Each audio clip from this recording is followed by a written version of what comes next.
সবর নিজের ভিতরে আনার জন্য বদমেজাজ এবং রাগ নিয়ন্ত্রণের যে আমলগুলো আছে সেগুলো করবেন। সে আমলগুলো কি কি? নাম্বার 1, আউযু বিল্লাহি মিনাশ শাইতানির রাজিম বেশি বেশি করে পাঠ করা।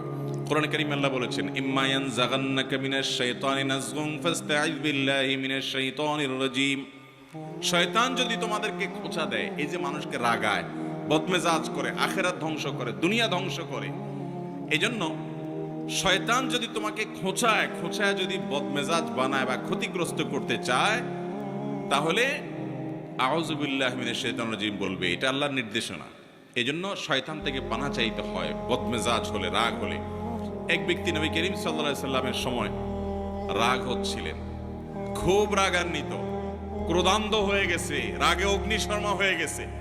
নবী সাল্লাল্লাহু আলাইহি সাল্লাম দূর থেকে দেখে বলছেন, এই লোকটার মধ্যে যে প্রচন্ড রাগ দেখা যাচ্ছে, খুব বদমেজাজ হয়ে গেছে, ইন্নিল্লা আ'লামু কালিমাতান, আমি একটা বাক্য জানি, এই বাক্যটা যদি সে বলে তার রাগ কমে যাবে।